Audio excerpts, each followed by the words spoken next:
Assalamu alaikum warahmatullahi wabarakatuh. Welcome to Ali. Podcast number 2. What's happening, man? Podcast number 2, alhamdulillah, not too bad, akhi. How are you doing? Yeah, not bad at all. Good to Not come bad back at all, again. man. Not bad at all. So yeah, we've been chatting for the past what 5-10 minutes, 15 maybe. So we just having a conversation. What was? Let's just pick up where you were just now. You were telling me something.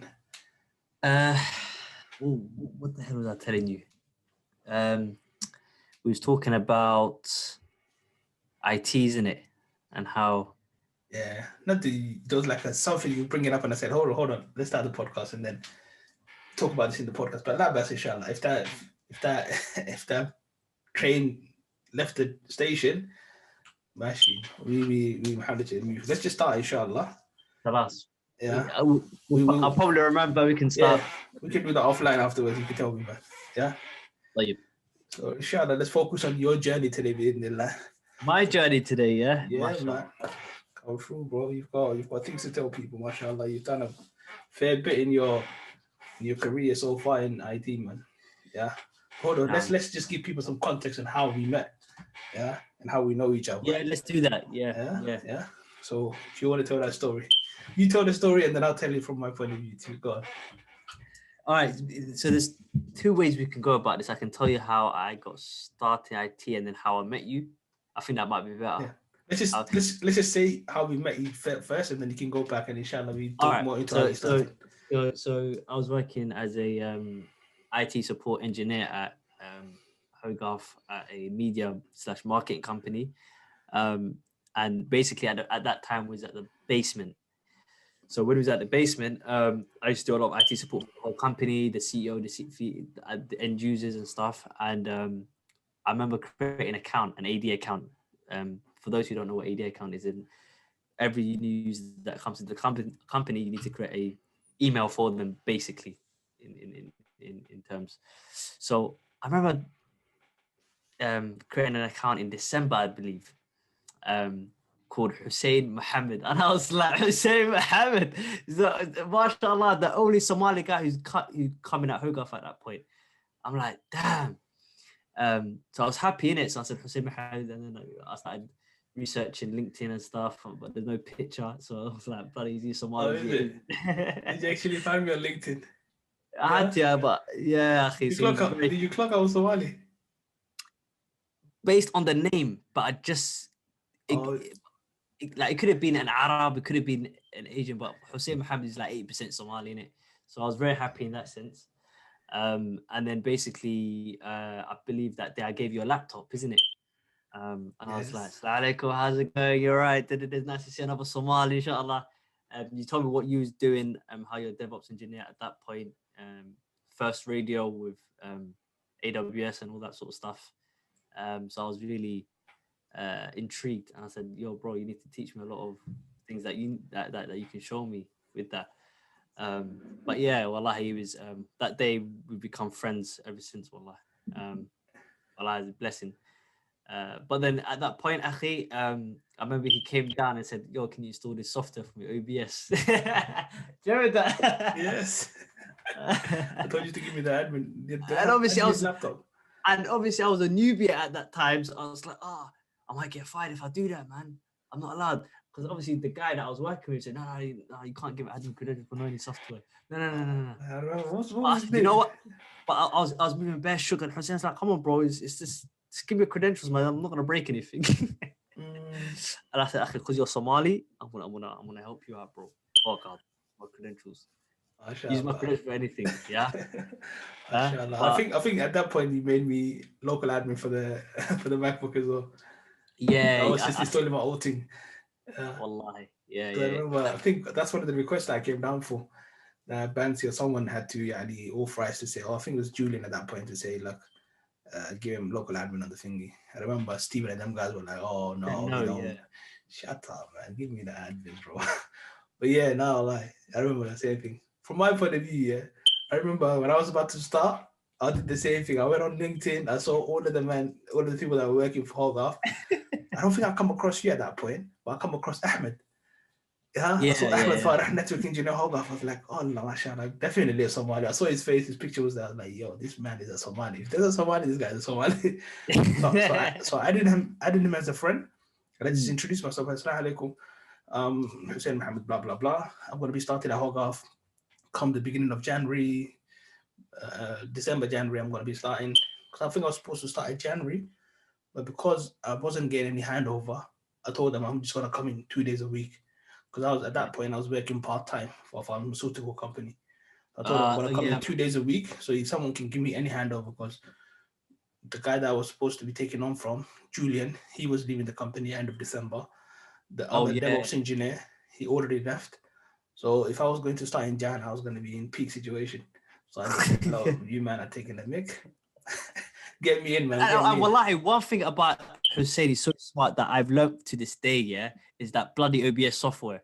Because what he was trying to do, it was trying to record everything that the guy was hand over into him, so he can Yes, record the screen and just go over back and just figure out how we configure all these that was the whole services. purpose of OBS, man. Yeah, Because people will tell you stuff, and they will just zoom past a lot of details that you didn't pick up, yeah. and you can't be telling them, hold on, I'm making notes here, and you give me one step by step. It gets really annoying. So I'm like, you know Annoying. what? I've got OBS installed. Come, whatever you're going to do, come do it on my laptop. So you don't have to repeat yourself. I can watch this in my own time. It's saved up, and I can reference that. So I got this I got this tip from one of the guys that I used to work with, and Yeah. I'm using from supporting to like doing infrastructure and system engineering. There's a guy called Ricardo Raposo. I Oh yeah. remember he used to be like one of the sysadmins. He became a team leader, and I was filling in his role at that point. But as soon as he started, same thing. He left like a month later. So it was like, I Oh need to give you all of this information within a month. yeah. So your best friend is OBS. Just record everything. Yeah. And then when I leave, then I literally can play back these recordings. But So what sort of things was? What sort of things were you doing? Like what sort of things was he doing on your laptop that you needed to know? he'll be doing like application management stuff. So creating applications and packaging them on a board piece of kit called ZenWorks. How you Uh, package them, how you publish them, how you add group assignments to them, and a lot of other stuff, some Mac stuff that he used to do. Nobody else knew about Macs in that place. So I became the de facto king for Mac. Wallahi, all of the servers he used to look after. I was like, yo, do you know what? There's a lot to I pick actually up. miss that, bro. Yeah. I I actually miss it miss and I it. don't miss it at the same time. It was quite fun, wallahi, to go from support to literally engineering role, or sorry, like infrastructure engineer, systems engineer. It's very exciting, man, because you're building actual systems and stuff at that point, and you get very Yeah, yeah. excited. And you're like, oh, this, that. So I remember Wallah being so excited. I used to be looking forward every morning to come to work, man. I was so addicted today. Boom, drive 40 miles per hour on the A406. Was 40 is little, but I used to do 60, 70. But for legal I reasons, was I a can't figure say that. 40 years old. Yeah. Allegedly, well, for legal reasons, I was doing 40. Oh yeah, I'd yeah, get to work, grab my cup of coffee, and just be there like 8 hours non-stop, back to yeah. back, back to back for like weeks, man. Because it's interesting stuff, man. But support work, But how do you get to that level where you just bang something out 8 to 8, or even like you know what I'm saying? There's 12-hour shifts, like because some people thinking, oh, IT is boring, man. How does someone sit there for 8 hours? Do they not have a life, sort of thing? So if you could it's explain to the viewers why, you know, everybody's how got to the do that. interest in it. If you find something interesting, then you'll spend that time on it, man. Yeah, you would Mm. easily spend that time on it.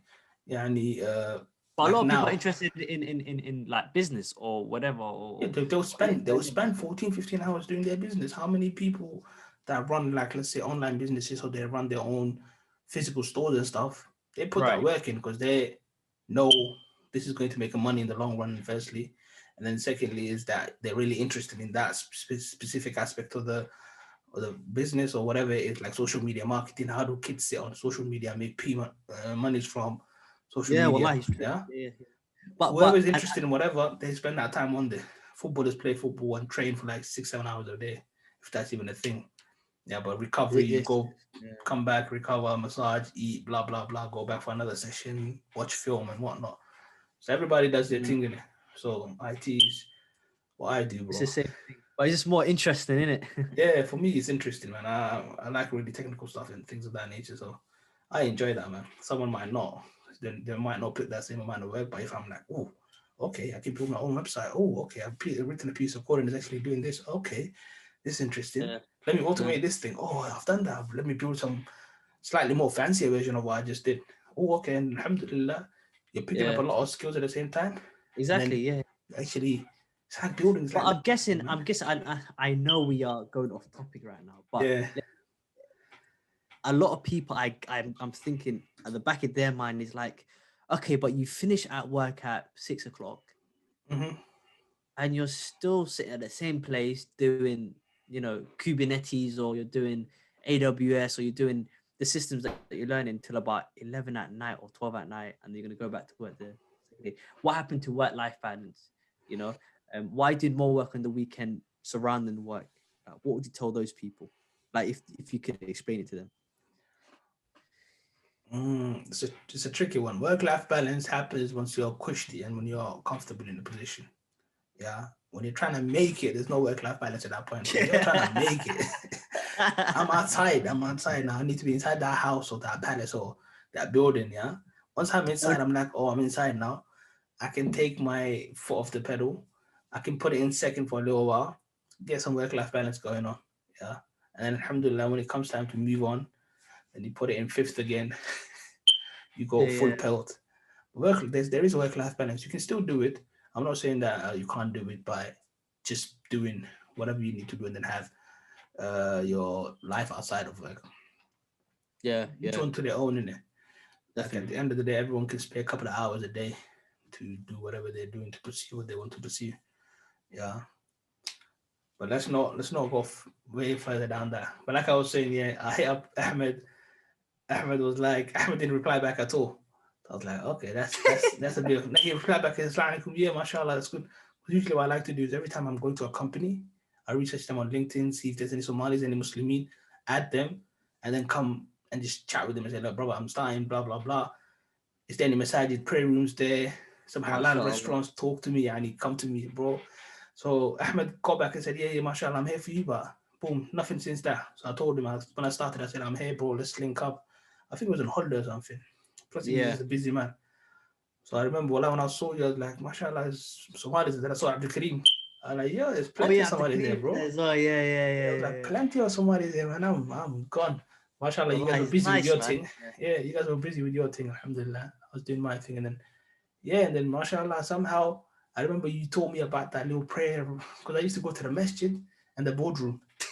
Yeah, but the boardroom, 9 out of 10 times, they will book it out. I would go to the masjid and walk to the masjid. So I remember and you had to book in advance. I remember it was January. The salawat was right next to each other as well. There used to be a prayer room upstairs as well. And then basically, I think it was before my time. There was a prayer room for like a couple of years, and then they changed it to a meeting room. Yeah, that's what I mean. I used to book at that meeting room. Yeah, I used to book at that meeting room, but it was a meeting room, so a lot of people would just come in. Or I booked it out and someone would say, oh, there's an urgent meeting that needs to happen. So I need to cancel your reservation.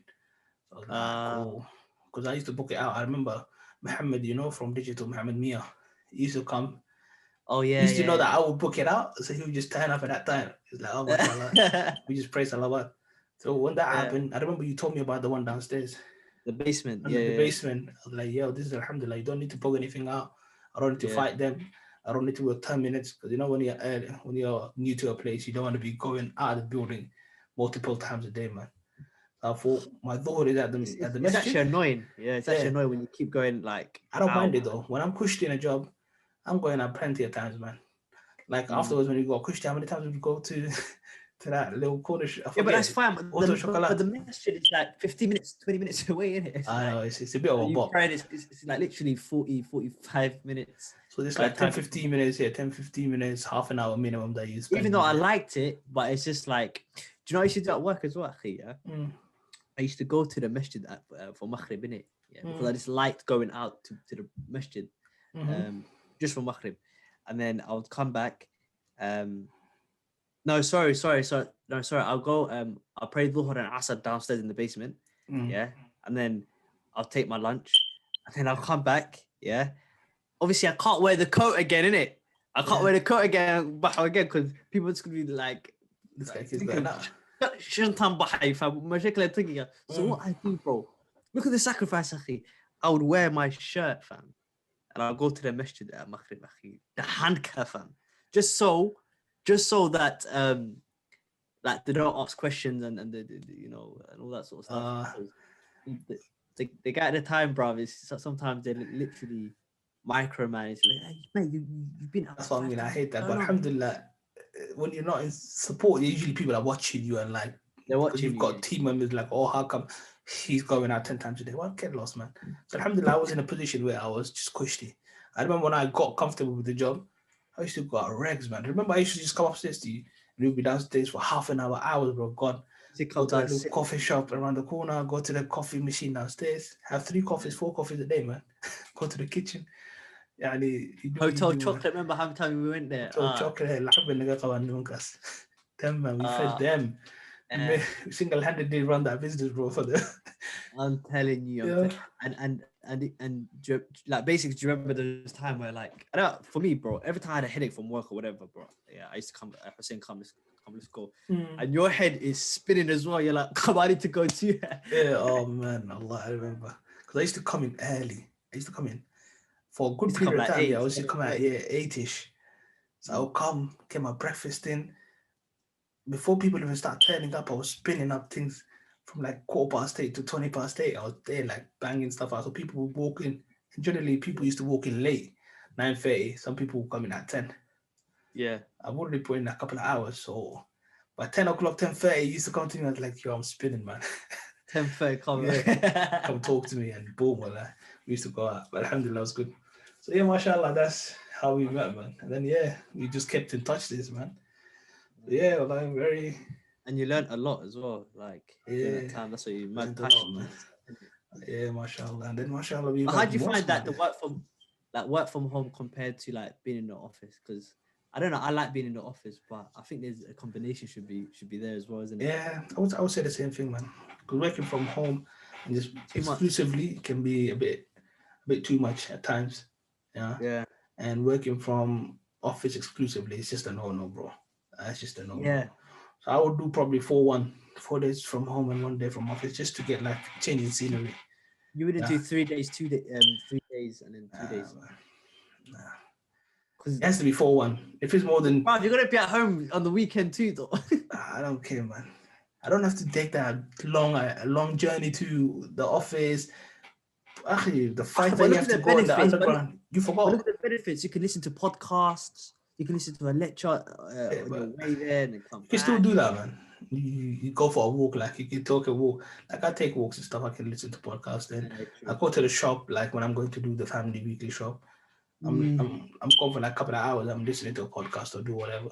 So yeah, that can still be done. Saving money too as well. Yeah, forget. Nah, man, that's a myth. I said 4-1. Yeah. 4-1. It has to be 4-1, man. I think I'll choose Friday. Friday to be off to work on Friday. No, I'll go to the office on a Friday. That's how to work on a Friday. Yeah, work on a Friday. Yeah, man. Friday's the day that man. I'm going to the masjid. I'm taking 5 hours. That's what I'm saying. Like, you go to the office in the morning. You do all your work in the morning. Then you go to Jum'ah. Then by then it's like 3 o'clock. You got an hour. You go home. Done. Nah. I'm alright, man. I'm alright for that. Salam alaikum. Monday's the only day I'm going to the office. Rest of the day I'm at home, man. Or what Tuesday. Yeah, not even Monday. Go on Monday. Just get it out of the way, and the only reason is just get it out of the way. You know, you need to show your face and whatnot. I think Wednesday is probably the best day, or Tuesday, something like that. I wanted to back to back, so I feel like that I'm actually working from home. You don't want to split the days up, like 2, 1, 2. Nah, man, just 1 day, then 4 from home. So you feel like, yes, I work from home proper. Yeah. Let's not get sidetracked. So yeah, let's take it back, inshallah. Let's take it back. Let's go even further back than you started in IT. Let's say, were you born in this country? Yeah, I was born and bred. They call me fish and chips. Fish and chips, big fish and chips, man. Big fish and chips, man. Big fish and chips. Not even a fish, mate. I'm a cod. Yeah, cod and chips, mate. Yeah. Cod and chips. All right. And a salmon fella. Exactly, mate. Now for me, actually, I was born in the UK. Okay. So yeah. I was born in the UK. I never wanted to get into IT in the first place. I didn't like IT. I never liked it. I didn't do well in my BTech IT. How is it? Yeah, What did you study in college and I university? studied in college media and drama Mm. because I liked drama, but that's another podcast for another day. Oh My no, acting no. days, Oh no, oh no. We're gonna talk my about acting that. day. Go We on. definitely, Acting days. I Mashallah. know you're gonna agree with me on that, so I just There's no rather grilling get out. like it. It's just a conversation, bro. Uh, Yeah, carry on. Studied yeah. media and So I was IT. so Mm. yeah, so I started sociology as well in university. So basically, when I went to uni, I started media communication sociology. That's what I did. I really liked it because it was all about societies. I learned a lot about my dissertation was about Somali belonging and identity and diaspora and all of that sort of stuff. But these things we can talk about in another time. Um, and I done a master's on it as well. Uh, and then I worked at IKEA as I was doing it. So when I basically graduated, I was trying to get a job surrounding something that I learned, of course. So like I was looking into PhD, for example, in sociology, but it wasn't really well paid because you need to get funding for PhDs in it. So they were offering £1,000 a month, I believe, for 3 years. And then after the 3 years, you do 2 years post. I forgot yeah, you have to Oh, an extra 2 years um, postdoctorate, I think they used to call it, yeah. which is again 1,200 a month. And then and then you have to find a job as a lecturer or whatever, which is about 35k. Um, and even a professor probably get like 55, 60, and that's after like 5, 6 years of doing the service. So although I really liked what PhD and stuff, and it just financially wasn't a smart move in it. Um, so I wanted to get into journalism, marketing, something like that. So at my current place in IKEA, I started looking at asking like internal moves. I know you've got a marketing department. They've got any jobs there? No, sorry, we just need someone who can hit the ground running, sort of thing. I'm Mm. like, come on, man. I wanna learn, man. Come on. It's You know like what I catch said? 22, right? Oh, Catch 22. I need to work. So No I need experience. experience, Oh, and they but you want need job experience to be ready. able to work. Even a junior role, they're like, okay, make up Yeah, your mind. Which one? exactly. Yeah, exactly. So that was part of the problem. Literally applying 50, 100 jobs a day, sort of thing, on everything. And at that time, I guess you need a mentor at that point where you're like, learn this stuff. I could have literally just went on created a course, created a website, and then just get my experience that way. But I didn't know these things at that time. Um, so long story short, my brother-in-law Ahmed, the one that I was talking about, he's the one who introduced me to IT, and he said to me, um, basically, I'm not going to lie, I just heard you can make 50k, and I was like, yes, I'm on it, sort of thing. Um, I said, listen, get me in right now. I'm on it, basically, yeah. So I said, how do I go about doing it? Because I can't find any job. I've been working at IKEA for a year, and I just want to get out of that place. So So what is this? This is after you did your masters. yeah, after I've done my masters, yeah, So what age would you say you were at that point? 21 I ish, was 21. Yeah, 22, I believe. 22, like a year out from university, or Yeah. So yeah, 22 after a year out. Yeah. So I was 22. Um, okay. Working yeah. at IKEA. Ahmed comes and sells you dreams. He You're like, sells me dreams, yes. and it's like, bro, listen. I remember it was Ramadan, innit? And we sitting Mm. around the table, and he said to me, "Yo, like, You were hungry. I was hungry. You I was haven't looking eaten all for food." day. You're like, yo, I'm hungry, and you're bringing me food. Two types of foods, actually. Yeah. So I'd like to be, yo, bro, like, you can get it like a because what you should be looking for is a career. And if you can't find anything now, I think IT could be a viable option for you. He was a senior network engineer at the time. Mm. So he's like to me, bro, you need to study A plus, you need to study Network plus, and then go from there. And then I went to he introduced me to Al where I went.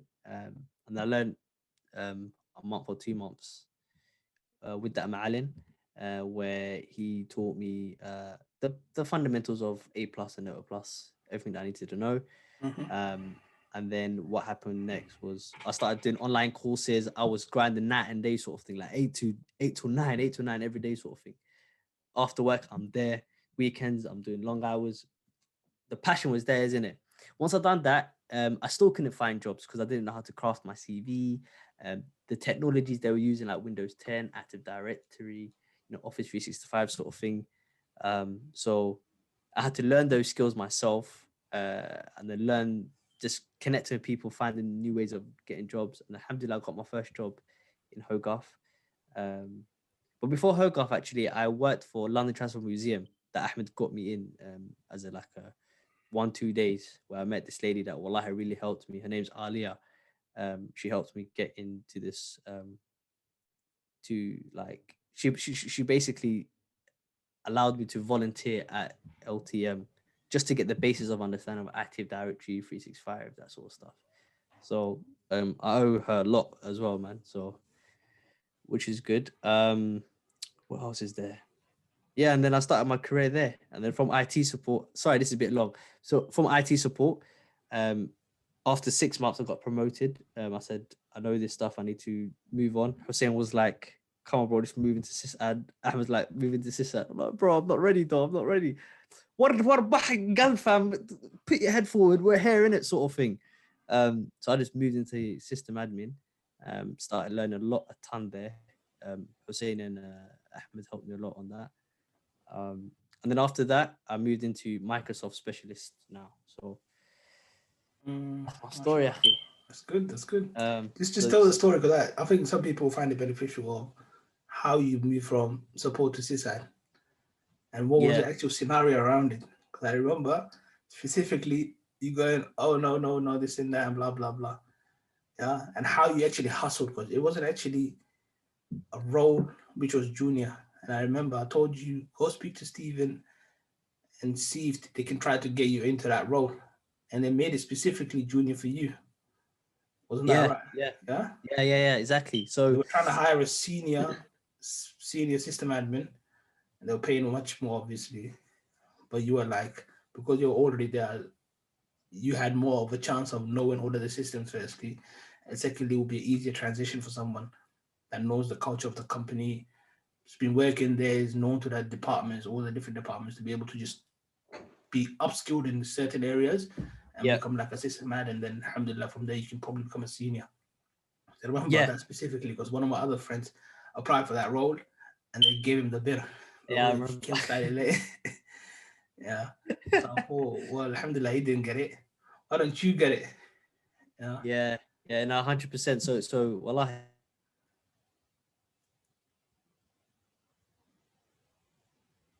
Brother, can you still hear me?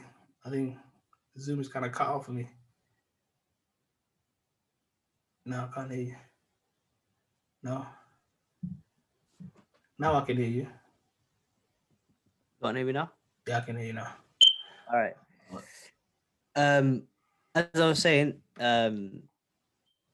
Allah is the best of planners at the end of the day. So you have to trust in Allah's process, no matter, even if it doesn't make sense to you. So, I remember at that time, because you have to understand, I don't have no experience in IT at this point.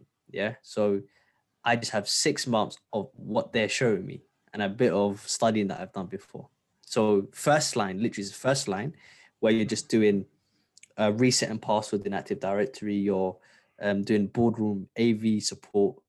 You're re-imaging laptops. You're doing all these sorts of like basic tasks for 6 months.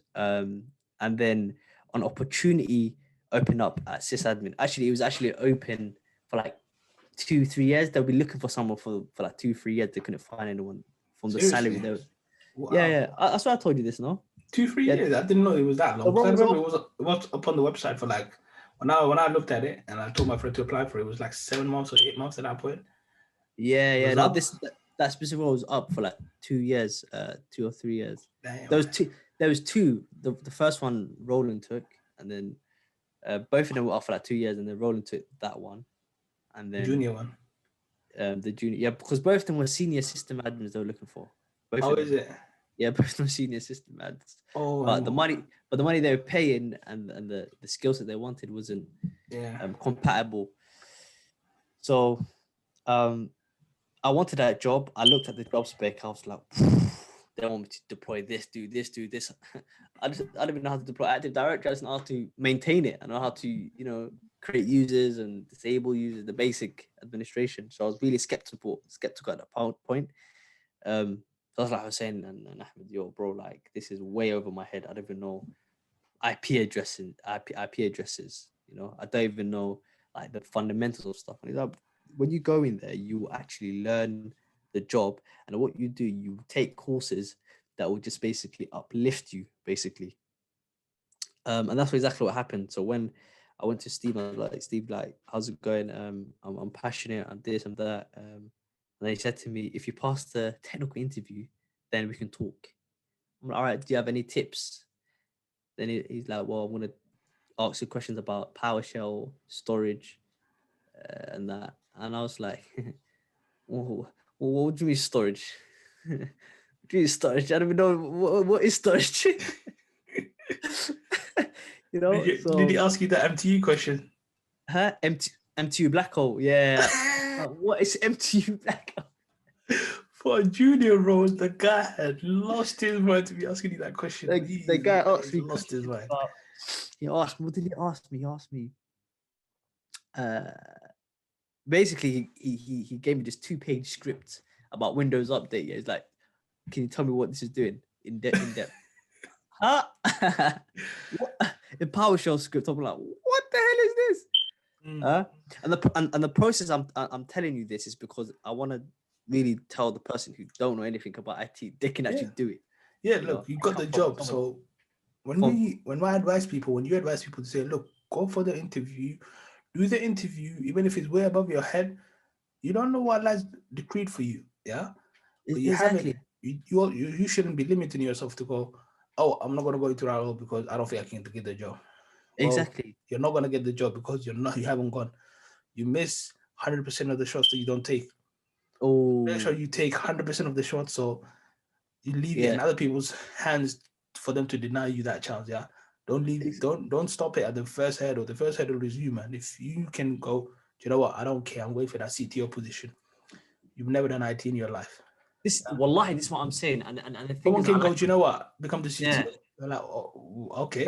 Wallahi, Hussein, you think I'm 100% telling you, and this is what I'm trying to tell these people. Yeah, is that don't limit yourself when it comes down to like IT. Like you don't know nothing about IT. Yeah. For me, I didn't even know what a RAM was. I didn't even know what CPU was. No. I These are didn't things know. that you pick up. It's not. Yeah. No one is born with this knowledge. You pick this up, alhamdulillah. And if the more you are in a working environment, the more information and the more knowledge you pick up. Exposure. So, yeah, I would advise to always go for the option of being in a working environment over doing courses by yourself. If you can't get into a role, whether by hook or by crook, and when I say by hook or by crook, I like that slogan. Whether you get like a work experience with someone or actually get a paying job, alhamdulillah, that's the ideal situation. Paying job, number one. If you can't get that work experience, if you can't get that self-studies, yeah. Self-studies is always your option at the end of it, but pay more literally attention and put more energy in trying to get a paid role. Obviously, everybody wants to get paid for their time. Alhamdulillah, but we know that's the hardest bit. So go look for the second option, which is to be actually working still. But a lot of people, you benefit them by saying, look, I'll give you my services for free. Go to charities, go to schools, go to colleges, the public sector, basically, because those kind of places don't have a lot of money to be hiring individuals. So if someone offers their services, they're more liable to say yes. Yeah. But then again, I've seen a lot of companies, like private companies, I would say yes at the same time. My first ever work experience, because I'll go into IT the same way. Yeah, I studied. Now I thought, you know what? Let's get in and let's do some work. So I asked one of my friends that was working in IT. He got me work experience with this company. It was 6 months. It was like a price comparison website, I remember. But before that, I asked him, and I went to my previous school. I don't know. I used to go on forums and someone said, "I'll go to all of the organizations that you like went to university, the colleges and all of that." So I thought, oh, that's a good idea. I just emailed them. So my Mm. previous school, what they did was they knocked it down, they rebuilt it, it became an academy. I thought I just told them, look, I used to be a student here, and I'm trying to get into the industry in the IT. So if you guys can help by doing something, let me know. So I sent it to the receptionist, and the receptionist forwarded it to the IT manager. He said, "Yeah, we got Yeah. something for you." I was like, "Subhanallah, look at the qadr of Allah." I didn't, Subhanallah. I didn't expect Subhanallah. nothing to come out of that. It's unpaid Yeah. work, but I spent 6 weeks in the school. And if you know, schools are peak because schools and educational environments are generally difficult for them to say yes to you because they need to vet you because you're Yeah. amongst vulnerable individuals in society, you're amongst kids and stuff.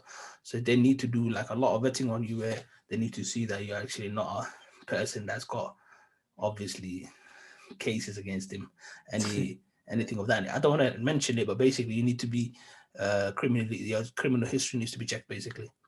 And I Yeah. remember Yeah. I wasn't allowed to go anywhere by myself because they didn't want to invest that kind of money in me. Because if I was going to be there for 6 weeks, they said, you know what, we're not even going to get it done for you, the CRB check and the enhanced CRB on top of that. I think it's called the DBS check now, but it used to be called CRB. So yeah, they didn't even invest in that. So I would have to just shadow someone all the time. So if you have someone else that's certified or they're cleared, they can escort you across the school. So it just used to be the IT office.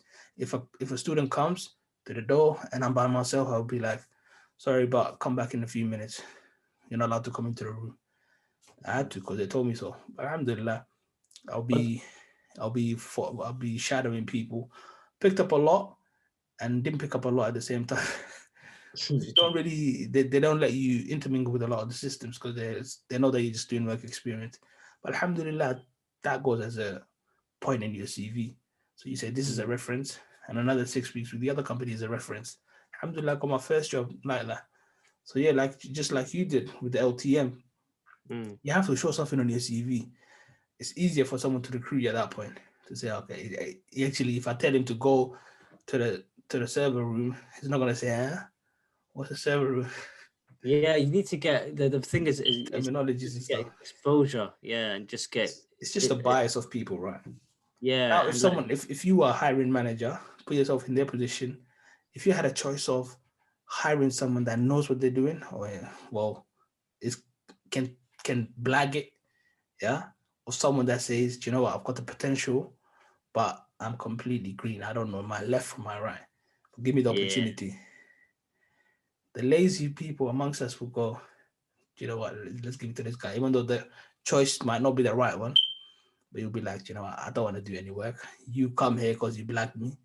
Hegel, mash and it's karbash." simple as that. Yeah, Yeah, but yeah, the other guy might have more potential. So he might come in, he might be green, but in the next 3 to 4 months, he might be much better than the other hire that you made.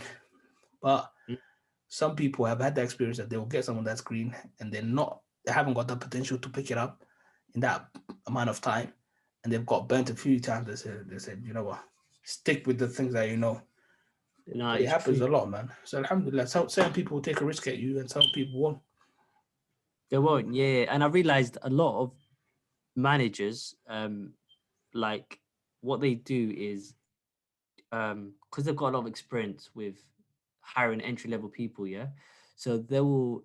Have you been in certain situations where you're like, I will never get this job because I don't even know I don't know anything on the job spec, but I'll just go for it anyway. And Mm, then all of a sudden, the manager is you're hired. All right. The reason why that manager hired you wasn't because of the things that you knew, but he saw potential in you. And you're like, but I don't even know how I'm going to do it. I'm going to get fired. Blah, blah, blah, blah. But did you actually know that he's done this a thousand times before? Meaning, like, the job that you're doing now, like people that in the past that didn't know anything, yeah, he saw potential in you, so that he knows that you'll pick all these things up eventually.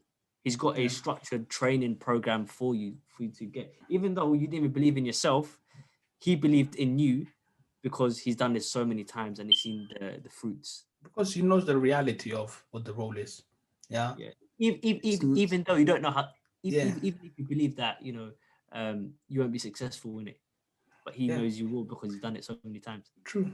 Like if I was to now get someone that works in IT into the role that I do now, I can get them in there in 3 months because I know if I give them the time and the right direction and they've got the right mindset, I know they can get there in 3 to 4 months. I Yeah. know. Yeah. Yeah. So if I was a hiring manager at this point, I would look for, because I know how I came up and what chances I got. My default position is I give people chances. Yeah. Yeah. I've got burnt a few times, I remember. I give people chances, yeah. Uh, so same thing for any other hiring manager. If they know what they're doing, and generally if they're a person with an outlook, they want to make their job and their life easier in the long run. So they won't hire for the short term. Uh, they won't hire with someone for the short term, like, oh, this guy looks good on paper. The amount of times we've hired someone and they're good on paper, but in reality, the reality is completely different to what it is. It's astronomical, man. What happens in Astronomical. those situations where someone just chatting rubbish and then they Ah, don't do wallahi, the job? I remember being part of interviews. Like, I remember, when I told you I was a sysadmin in a college, Yeah. I was a senior system engineer. So I Mm. would go in the interview process and act like a junior person. And I'll tell them, oh, can you guys give me a guidance on what to do? How do I change this RAM? So some people have blacked me, they blacked the interview, but when they come to do the actual job, they're ghost. Their work ethic is not there. And we were like, and they ended up leaving, or they ended up getting pushed out in 6 to 8 months. It's toxic Yeah. in the public sector, pushing out like a mad thing. I'm just I thought saying, this I what thought happens. I thought public sector is just more secure, even if you It don't know is anything. secure. That's what I mean. It is very secure. But if the person is not doing their job, you have to give them, it's like 3 months probation, and then you have to say, oh, you haven't passed your probation, you have to extend it by another certain time, because they have like legalities around this. So it's not Yeah. like, oh, you're not performing. If in the private sector you're not performing, we even cutting your finger short, man. The probation instead Yeah. of 3 months is 2 weeks. Nagabah. Yeah. Yeah, Well, I I'm so not, they true. can't do that obviously, but I'm just saying No, no, no. they can What do be you mean? much It's more happened ruthless. to people. It's I happened to know, people that I no, know no, I don't personally. know. They have to show gross misconduct. I know. Anyway, in a month, my brother just got Yeah, yeah, fired yeah. because Because he was on they'll call. fire you in gross misconduct. But if there's a probation set by legality, they're not allowed to change these things. I know. So they will say, look, this guy has done gross misconduct. Yani, we told him to go and install something on our software. He's opened a port and the hacker is hacked that thing. So this guy is out. What has to What? walk You up in open there? a port? No, no, I'm just saying generally. This is an example. Oh, They'll yeah. give you on legalities. Yeah. Usually it is they would give you an order, yeah, and say go do that. They give you conflicting orders, and if you pick the wrong choice, they would say, look, he didn't listen to management instructions. Yeah, I know. So it's very Lose technical. view situation, Yeah, or they make it, it's office politics, and how they play these yeah, games is just mad. But yes, or they're man. making life hell in it Yeah, to alhamdulillah. leave. Okay, let's wind back before IT again. What was your first job? IT job No, or no, generally now before IT. Like, what was your first ever job that you did as a teenager or Clarks? whatever? Yeah, I think I was 17 or 18 at the time. I worked as I worked for Clarks. You know, the Clark's shoe. the shoes. Yeah, mashallah. shoes. So you didn't do Uh, anything before that? No tutoring, because it's quite popular for. no, I've never done tutoring, man. I wanted to, but I just didn't get the opportunity to. Yeah, a lot of Somalis do Yeah, tutor maths, English, science, that sort of thing. a lot of Um, students generally, like, as soon as they're like in their year 11s, or if they're like in first year of colleges and stuff, a lot of them yeah, just do tutoring, even in the side hustle, like you teach your auntie's kids or stuff like that. yeah. No, I didn't do that. Yeah, no, I didn't really do it. Straight into But retail with Clark's. straight to retail, Clarks. Weird hours though. My contract was 4 hours a week.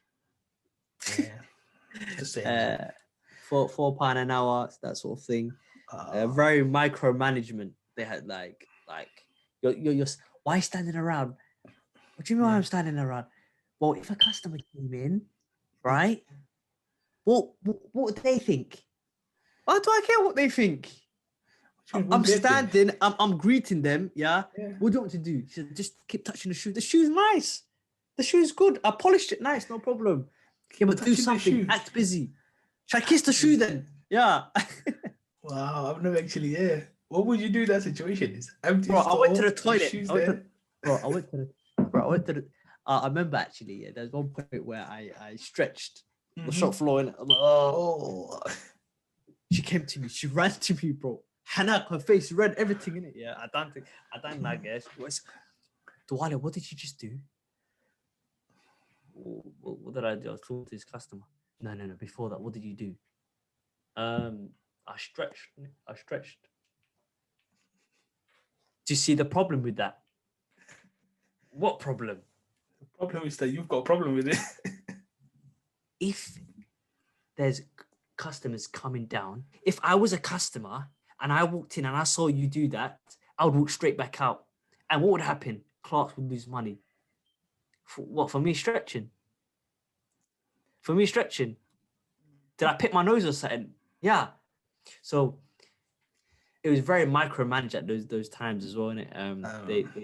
And retail is because you're dealing with people that might not be very experienced professionally, because you would have just students or people that do like, I don't know, low level work.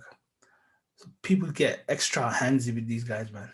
They're like, oh, don't do this, don't do that, blah blah blah, and then there you put like silly middle managers, like team leaders and all of that. That think they're the bomb. You're like, what? Calm down, Neil. You get £1 extra. Relax. Go sit. Go do something, bro. Yeah? Stop lurking around. Comes and he's acting. He wants to be the assistant manager, and the assistant manager wants to be a manager, and the manager wants to be an area manager. Man, man. He's trying to impress. It's. And then you want to be a cashier. You want to within the shop floor. There's like different darajas as well. There's the one that just does boxes, and then there's the guy that does the cashier. The shoe. Seen as the one that cleans the shoes, like probably the one that gets the most disrespected in the whole place or something. I don't know. But it's like different hierarchies. I know, man. I remember I used to work in retail, and certain people that do certain departments, and like let's say beauty area, or they're doing food, or they're doing this, or they're doing that, they'll be like, they'll be puffing their chest up. You're like, easy, bro. We're all the same. You're not getting a penny more than I am, or maybe because they have this I'm getting the under. What was that nonsense, man? You know, when you're younger, they pay you less. I remember, what was it? 18. Up until 18, they pay you like £4 or something silly, man. £4 or something, yeah. I don't know. It's a toxic environment that they, and even I work for another retail company, and I went to the toilet. Just 5 minutes, bro. Yeah, so on the way, and she said, "Oh, where is you?" I said, "I went to the toilet." Oh, okay, cool. And then I go to the prayer room. The prayer room's the other side, innit? Yeah. I come back now, and then guess what happens? She's like, "Where is you?" I went to the prayer room. Are you not going to tell anyone before you go to the prayer room? I said, "It's only 5 minutes. It's just like a toilet break." She said, "Yeah, but I literally asked everyone where you was, and no one knew where you was. Why is it a big deal? I just went to the prayer and was on yeah. So it's like they need to know where you are, basically, and they're like, okay, because you done that, we have to take it out of your break, or you have to stay 15 minutes. Subhanallah, I remember retail, man. The middle management was just psychopath, man. Psychopath. I'm not gonna lie. When I went to the professional world, I was like, because you've been working retail for so long, you have these the side effects. Yeah. So I remember times when I used to be with you, I used to have coffee in it and have chocolate. And you were just there, just chilling. Yeah. I need to go back. Bro, they're gonna be thinking it's because of these side effects. Do you get it? But when I go back, everyone's calm. Hey, you right? But do you get it? Support has that slight tinge of that micromanagement as well. It does. You know when they use when they use it facing, it's very managed. They have that culture, isn't it? Yeah. It's not because you have the same middle management, you have the team leader. What? These team leaders need to be shot, man. I hate them, bro. In the sense, the ones that are just acting like they're too big for their boots, man. You're supposed to be leading a team. You're not supposed to be micromanaging people, man. Subhanallah, naga taga niyo, wallahi, We know one stick on very my well, nerves. innit? We know Oh one very. man, yeah. Well, you But know, why I never though? dealt with him. Why is it though? It's because their job, to be honest, doesn't hold any value. Ah, What actual value do they what actual eh? value do they bring to to the organization as such? Which is Mm, why when there's a restructure, that's the first people they dash they out. like, yeah, They're like, yeah. there's a manager, there's people that are doing the actual work. What's this little silly team leader, assistant manager, area manager? Yeah, I mean, And the these one that's managers, in charge of a specific thing. What is he doing? yeah, Oh, he's yeah. These just managers, scheduling this, scheduling that, and he's coordinating work. Coordinating work. Kasara Nikan Mashinio. Kick him out. Give all of this to the manager. Manager should be doing all of this, timesheets and disciplinaries, whatever. They don't do that anyway. All they do is yeah, coordinating work. Bro, you go do something, you go do support tickets, you go do Mahali, use the calls and you do these things. Don't sit there and look at tickets and go, oh yeah, blah blah blah. This guy needs to do that. Bro, do some of them, man. And yeah. generally the good ones would be they would come from support and they would help out. Yeah. And they would let their Mm. team be, not sit there micromanaging and go, oh, where did he go? Has annoys me, man. And you get plenty of people that do that. You You get just look at it and is go, is it prevalent in a lot of organizations? You think yeah, it just comes with the regard to thing, the like, territory. Just like in retail, you get a team leaders do the same nonsense everywhere. No matter if you go into JD Sports, Sports Direct, TK Maxx, whatever, so if I were IKEA. to like take support, like if I were to in a lot of IT, it's user facing though, isn't it? Because Because whatever user user facing is the facing, same thing because they want people to be able to have that interface with the people. So basically, as a support person, you're the go between the IT department and the organization. So the organization, if yeah, someone comes and there's no one to help them out, they get a bit iffy going, oh, why is there no one there? And then the team leader takes the yeah, brunt of it going, where's your people then? You can simply say, they're doing a job, man. There's a ticketing it's true, system. yeah. It's And there. they panic, and they hit And then as the soon as you skin come hard. back, what's got Shahine and say you're relaxing, they come back and say, where were you? Even though they might have slight things to have on you in the sense, you shouldn't be doing this in work time. But you know, humans are humans, man. You need time Yeah. away sometimes. Like if someone is lazy and they don't do nothing and then 90% of the time they're missing, understandable. But if someone Mm. you know they're putting shift in, there's these kind of little silly things you don't pick on, man. And Yeah. a lot of people got fired because they're 5 minutes late every day. And that Yeah, is nah. I think uh, I have my own opinions on being late, man. I've forever. I'm never on time, no matter where I go. Even as a support person, yeah. Allah, so much so, but Alhamdulillah, the guy had patience with me, man.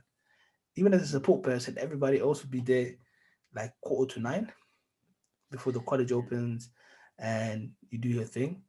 I'll be walking in 9:05, 9:10, 9:15. He'll be like, Hussein, what are you doing?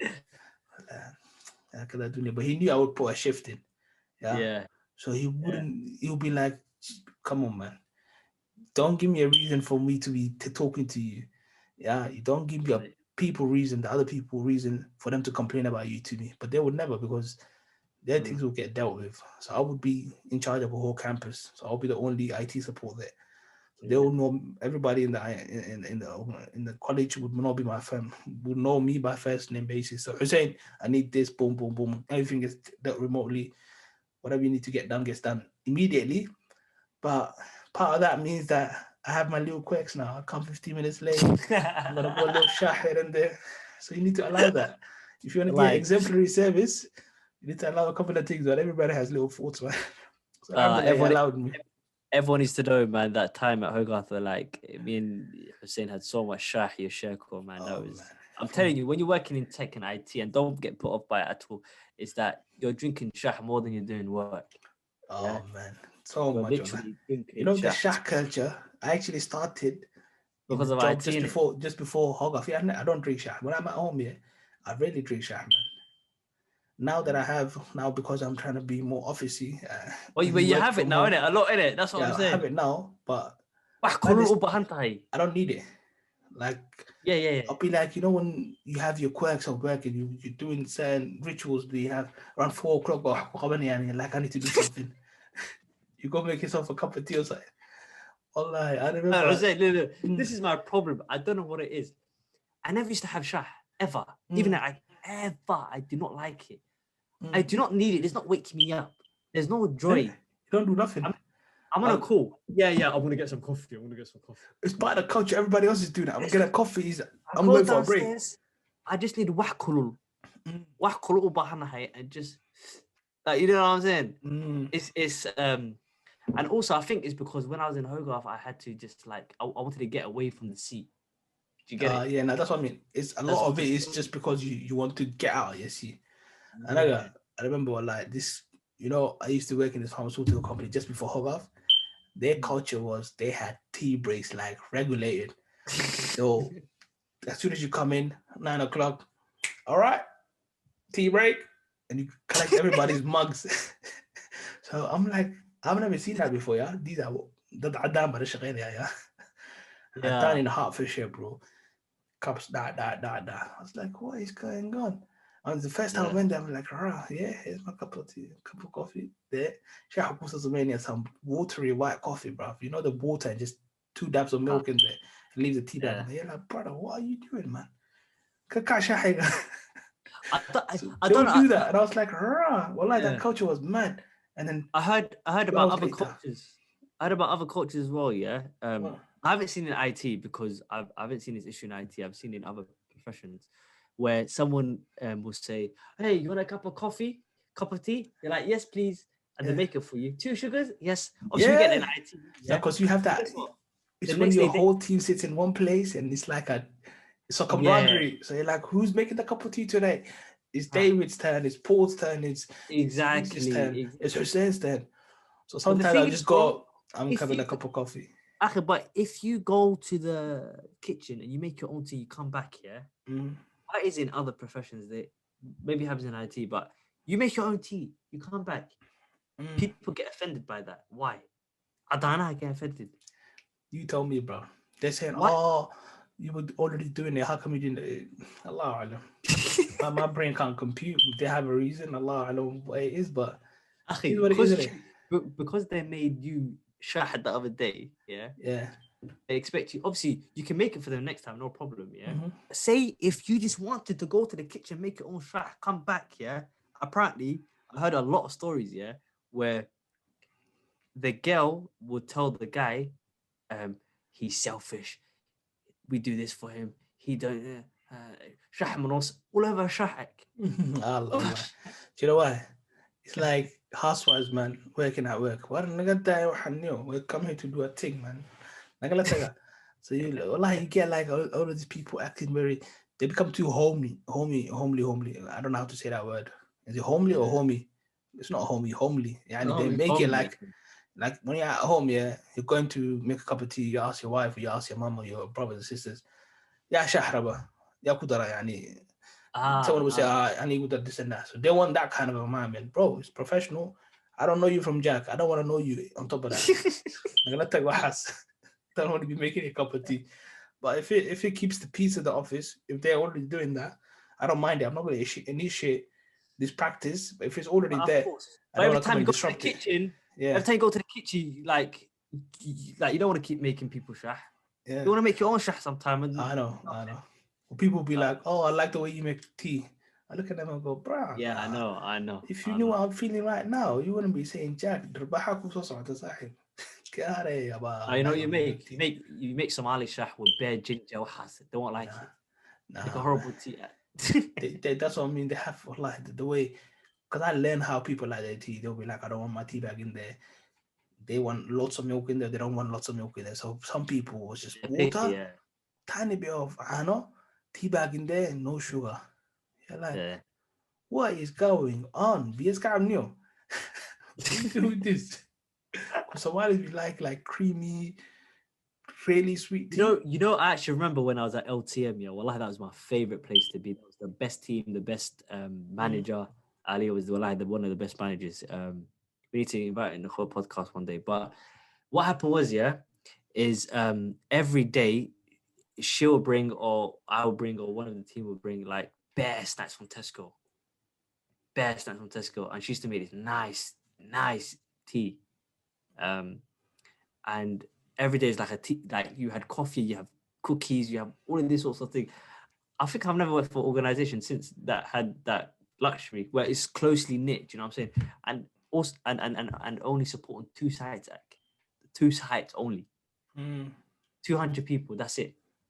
MashaAllah, that's good, man. That's good. 3 or 4 tickets every 2 days. That's good, mashallah. That's good, bro. I'm not gonna lie. But yeah, alhamdulillah, like the tea culture That's is why you funny, learn a man. lot about infrastructure. I'm not gonna lie as well, man. Yeah, nah. With the Hog you have to give them props. Say props is due because they were multinational. Yeah, Like some of the setup was crazy. What were you supporting? Emir. EMEA, APAC, and AMER. You were doing everything. Everything. That's why it gave me too much headache. I remember they had their own IT departments in No, they only America's had APAC one. as well. They had one in APAC. No, But two in. Singapore had a whole IT team. No, I used to contact them all the time. No, they had a production engineering team. So like not this in terms of sys ads, they only had Aaron and Beam, 2 guys. Okay. Because infrastructure was dealt with sys ads, isn't it? The IT team there was the VFX. You know Yeah. the Richie and them. No, I That don't team know. over there. So they dealt with all media stuff. Not Okay. sys ads. All right. So What about the Romanian team? Were there any IT people there? I don't think so, right? You guys were the main guys. yeah, EMEA was Bucharest. yeah, that's us. EMEA, the whole of EMEA is us. America, EMEA is Cliff, one guy, Cliff. and Did Brazil fall into America as well? Right? yeah, It did, Americas. yeah, it did. But they had cis ads there, man. I remember they used to come to me and say, "Oh, a couple of them used to say I didn't want to get into DevOps. I used to give them some training." When I was like, "Oh, Brazil in is terms like." of infrastructure, the only team that we had was Aaron and Beam, where they dealt with APAC. The whole of APAC. What about Chennai? Huh? Did they hire someone in Chennai afterwards when I left? Because Chennai, they No, were building up crazy in numbers, man. they hired someone now. They hired someone now for Roland's role, senior DevOps in Chennai. In Chennai. I mean, senior system admin. They did. I remember I hired senior DevOps before I left for Chennai, man. Yeah. But they turned into from one just being me to 3 people. He was asking, I had the issue with DNS. And then he was saying, where should I put a DNS entry? He said, is it here? And then I Googled it. I said, yeah, put a Route 53. Where's Route 53? You should have said like a Somali mom, put it on top of my head. Halka. What do you mean? Say, how did you hire that person, bro? Bro, like, I hired one guy. I'm Googling it now. He's telling me he's Googling it now. No, I remember they hired a team lead for DevOps. So when I hired, it was only the junior one. I said, yeah, this guy's good potential. So I was about to leave. Yeah, they said we need a senior guy.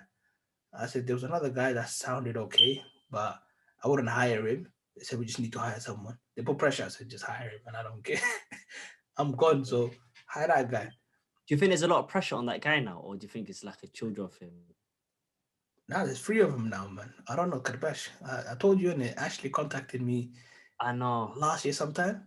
Was it last year? Last year sometime, yeah. And he was telling me, oh, do you remember anything to do with the show and da. I said, what happened to your DevOps team? He goes, they're clueless, man. I'd rather go and do it myself. I like, cool. I remember this, I remember that. And then there was just some firewall rules that I needed to apply.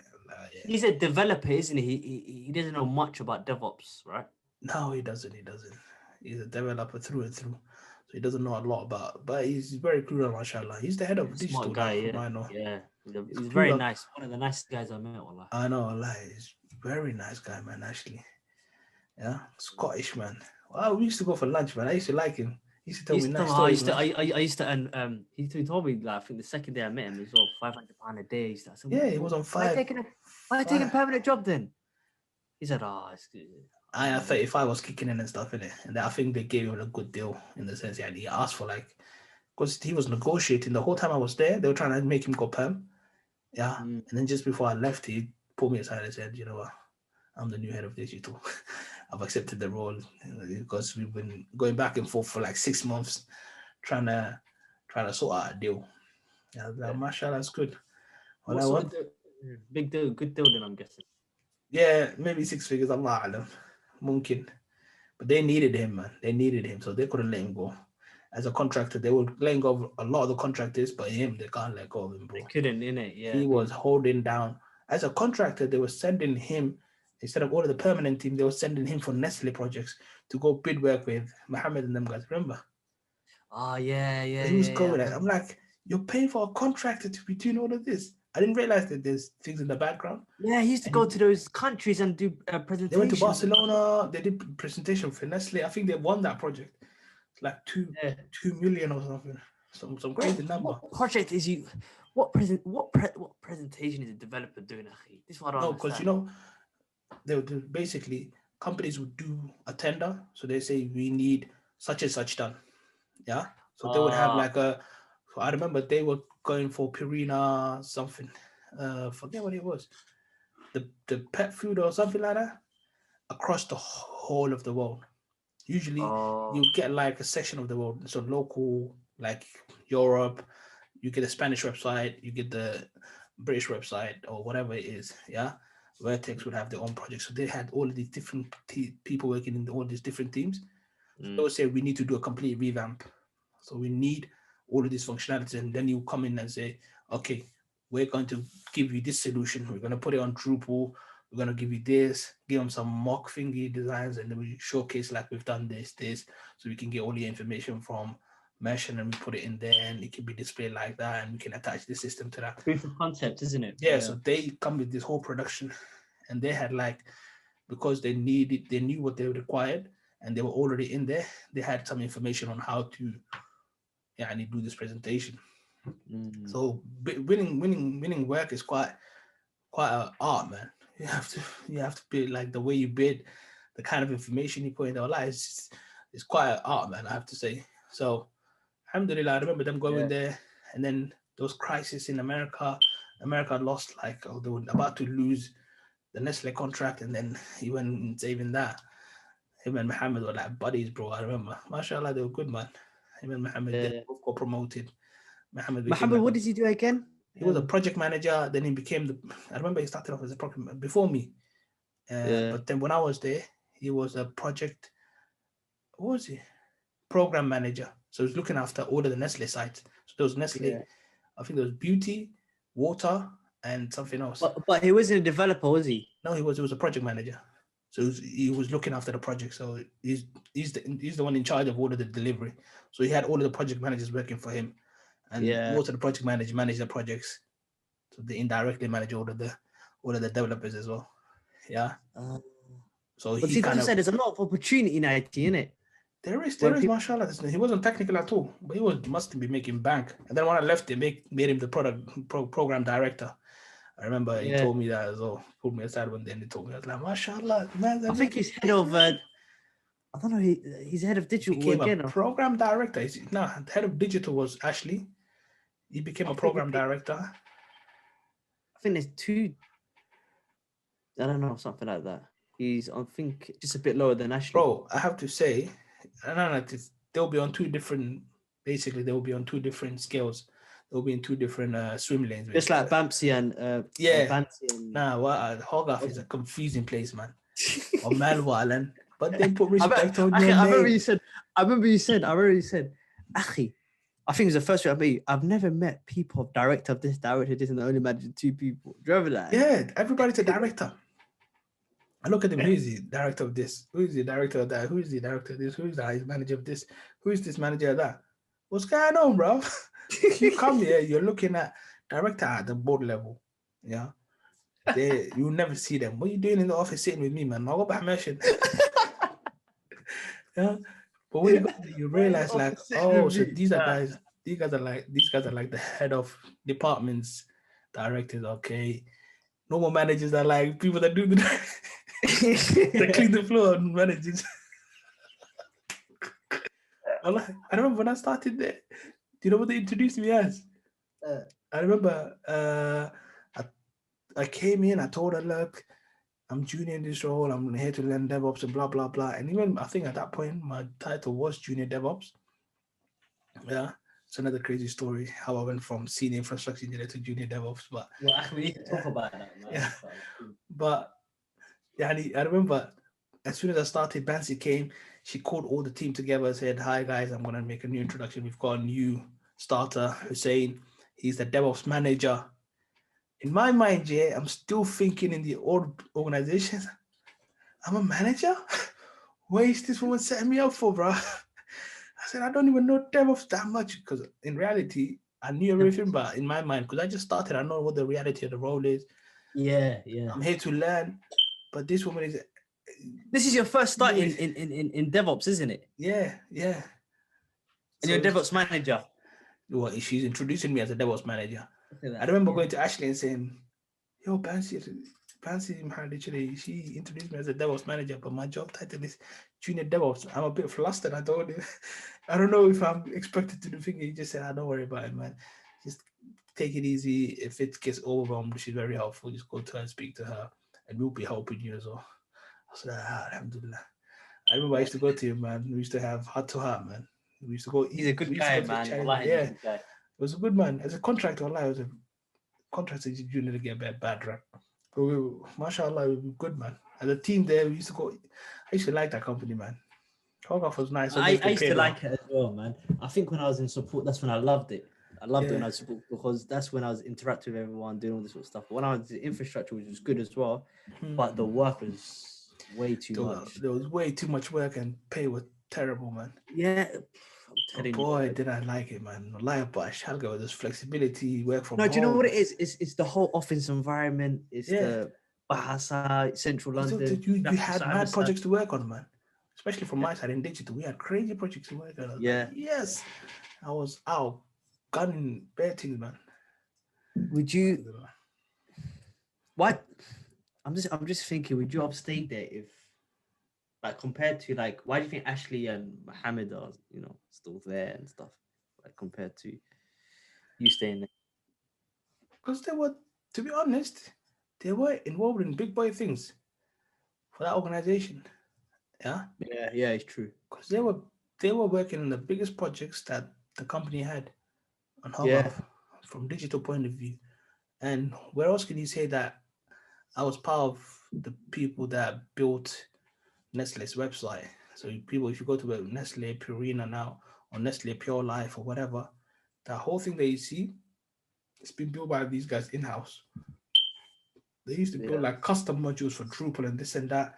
They'll be doing Drupal is a CMS, by the way. If people are thinking, what the hell is this guy talking about?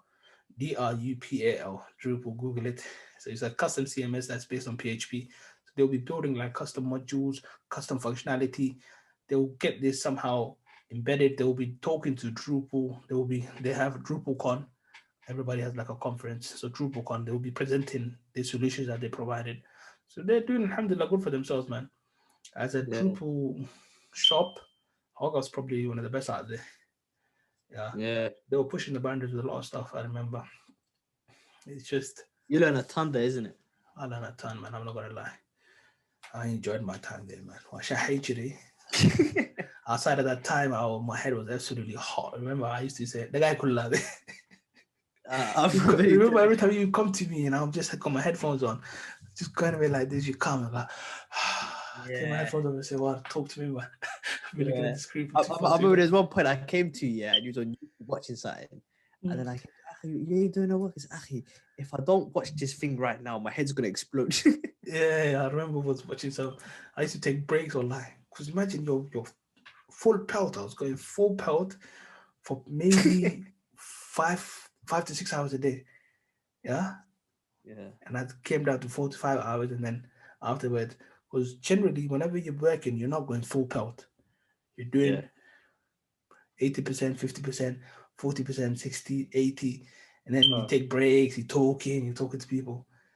yeah. I go in from 8 till 10 was full belt hardcore. Doing 15 tickets. This guy's talking here. What about the I was in the middle of fixing the server. People come and work. Hussein, how's the progress on that? I'm still there. I Can I remember. ask you a question, Hussein, as well, though? Yeah, when you first started, because can I just ask, when you came in, did you know anything about DevOps? Okay, so let's go into this. DevOps basically is not a role, like we said last week. Yeah, Mm. I'm gonna keep saying this. It's not a role. It was an infrastructure engineer, but they classed it as DevOps because uh, it wasn't technically it should have been a system admin role, but because you had to have knowledge of AWS, yeah, there was a lot of the server administration and everything, and a lot of managing the AWS estate and managing the Azure estate. Yeah. So I knew a lot of system administration. Yeah, Okay. Yeah. albeit I didn't know to the level that I needed to know for Linux, because this was 99% Linux, hog off. Yeah, and whatever I've been Windows system administration. So I was a Windows system ad or infrastructure engineer that worked mostly with Windows servers, and I had like 10%, 5%, I think maybe 5% max in the college that I did Linux. The Mm. other place that I didn't do anything, and prior to that, I was just support most of the time, so I wouldn't be doing a lot of sysad stuff. So when it comes to knowing the role, it was learning, as in learning how to do certain things in Linux, but I knew that you need to create a functioning system. You need to have DNS, you need to have servers, you need to have networking, building all of this on AWS, building all of this on Thingy, creating VPNs, looking after the GitLab, looking after Jenkins, building pipelines. But also then, so building pipelines and all of this was new to me. Yeah. Some of the AWS stuff was very new to me. Azure Mm. was new to me. Oh, Linux Azure was new wasn't. to you as well. Yeah. Prior to that, I haven't. All I've done was just go and launch stuff in Azure. One server, I created 2 servers in AWS, a couple of servers, and did a few things with S3. That's it. Mm. But I didn't actually build like a system on there, build like a website. So I remember the first time I did Apache server and created like an Nginx server, or I remember at the end we created this automation tool for the QA team in India. It was called Qbot or Cobot, whatever the pre had decided to call it. Yeah, it was like it was based on Django, and it wasn't even they used this. Well, they left it in micro and they said make it work. So I was just trying to use Apache and Nginx, and I was like, damn, it's not working. What's going on? I had to use a special uh, web server for Python called Gunicorn. Yeah. Yeah, or some people call it G Unicorn, Gunicorn, man. So yeah, I used that, and I was like, damn, there's all of this craziness, man. Node, wallah, I have plenty, but I It's a mostly didn't big that learning like. curve. Yeah. Alhamdulillah, but it wasn't alien, but it wasn't something that I would just went, I know this, I've done this before. Google Mm. was my friend, Stack Overflow, calling people, documentation. I remember Breaking things. I was Yeah. speaking to Chris, man. The day I posted is that I spoke to Chris. Give me a sec, Who's man. Chris? The other DevOps guy. So the way I got the role was I found him on LinkedIn. Oh I yeah. just messaged him and said, can you mentor me? I want to get into DevOps. I do this. So he said, oh, yeah, I can mentor you, no problem. You just need to learn Linux, you need to learn AWS and blah, blah, blah. I said, I already know a bit of Linux, but I'm good with with Windows, and I know AWS because I was studying there at that point. Yeah. So he goes, yeah, you'll be fine. I said, okay, no problem. I said, just give me more pointers. I'm going to come back to you. So he called back to me and said, oh, they're looking for a thingy. They're looking for a DevOps engineer, and they just created a role junior DevOps engineer. So you'll be interested in that. I said, heck yeah, I'll be interested in that. He goes, no problem, come in. He did my interview. You do know that. Yeah. Yeah. Because I'm the only person here DevOps, so I'll do your interview. And then in the interview, he just asked me specific questions because I know you don't do Linux, so I can't really ask you a lot of questions because I'm going to ask you a Windows version of that. So he asked me, obviously didn't know too much of Windows, so I puffed my chest up, beat my chest like King Kong. One Kardashian, he's like, yeah, he asked me a couple of things about Linux. I knew that, like grep and all of this basic questions. I got to the he's like, ah. And then he asked me a question about networking. And I remember he said something about, oh, when would you use BGP over, I forget what it was, BGP or something else, OSPF, OSPF. or I don't think it was OSPF. I remember, was it OSPF? Yeah, I think it was OSPF. What was it? I told him, oh yeah, you would use it for WAN. So BGP is when you want to do van and What's all that his one? pay. EIGRP. Yeah, EIGRP. That's all redundant stuff. If you know RIP 3, it's like even all the protocol than EIGRP. But yeah, I told him BGP is like for van and like between two different networks, and OSPF is like for a local network. So you would do that locally and you would look after the routes locally. He goes, no, it's the other way around. I said, no, no, no, no. That's how it is. He goes, maybe. True, maybe. Yeah. I said, what are you talking about? Anyways, yeah, I left it go. I let it go, yeah. Then he realized and he told Sean, you remember Sean, the recruiter? Yeah. Sean, he goes, he was really impressed with you. He even corrected him on a question. I remember that. I was like, he actually admitted that he was wrong. Probably Yeah. after you Googled it. Yeah, he must have Googled it and said, oh, yeah, Hussein was actually right. And then, yeah, he said, yeah, I'm happy with you. I'll give you the job. So he told Bansi. Bansi said, cool. She said, I'm cool with it if Chris is cool with it. Did So, Bansi, I keep saying Bamsi because Bamsi's from Arturo, isn't it? I don't know. I don't know what you're talking about, man. Bansi, Yeah. did she interview as well? So I went in again. Bansi was like, yes, you're cool. We'll give you the job. But I just need you to meet the manager, your manager, who'll be Julian. Yeah. So I was like, all right, cool. But I think I found out recently that his wife died, man. Remember, he left in a hurry, and people were telling me, oh, he's got cancer, he's going chemo. Then he was working like 3 months later. I was like, He told me he got cancer. Oh, that's what he was telling people. But in actuality, it was his wife that had the cancer, and she died like around that time, like January. Man, I said him at the skin. Yeah.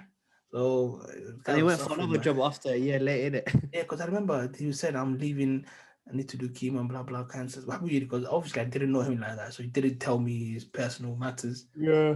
But when I saw him on LinkedIn, because I haven't had him on LinkedIn, like in February or March, he started working again. I was like, why is this guy, this man, why was he lying?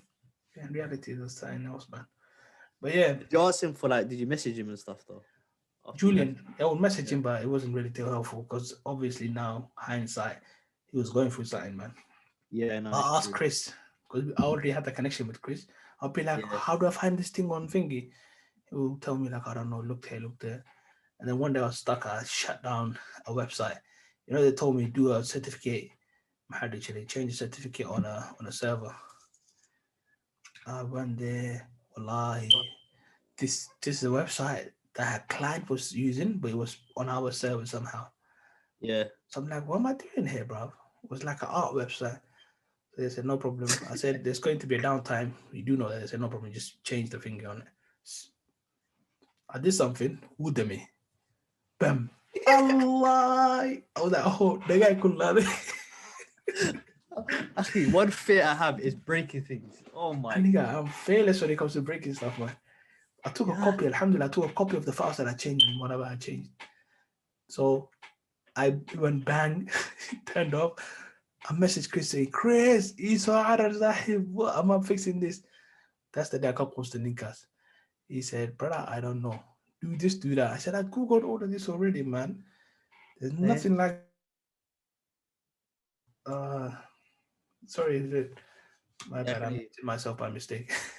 So I told him, there's nothing like that, man. Anyways, when you know once you ask someone a question, it doesn't even give you an answer that's in the ballpark. That's the kind of answer that I got. I thought this is a lost cause. This headache is only my headache now. Allah, for so he didn't even know how to fix the problem when he's been there for that long. But it's a very specific problem there. He doesn't know about the server. I told him like it's a certification. If he knew, he probably is like me, where he had to Google it and he could get it done and figure it out. Alhamdulillah, I didn't make dua. I prayed dhuhr to go with dua and sujood come out. Alhamdulillah, boom, we started working. Allah. Now I know how to do it. You know, I would get like emails. Oh, Hussein is a DevOps manager. He knows about this. Because I don't know anything. Who used to look after what? I'll be like, because I think it was a go-to between, you know what, C containers. Yeah. Who used to sit there? There's someone that had a client. So their client was on our servers. They're saying Oh, you guys manage it. I was like, what? That's Bansi. Bansi said we shouldn't be doing that. We kicked them out, but for now, just do it for them. I was like, what? You're like, yo, they're come to what is going on? oh my god! And then it was a Alhamdulillah. certificate change you had to do. Yeah, so I just updated the certificate. I told them to buy it. Bought myself sometimes saying go buy the certificate for a year. Yeah. And they Yeah. did it, and I come back and I changed it. And then sighed or like breathe a sigh of relief. And then alhamdulillah, so many came after that. Certificate. I want to get that. I know this the rat bum. Get out of here, man. But Yeah. before That's that, a small Allah, mistake makes the you learn, isn't it?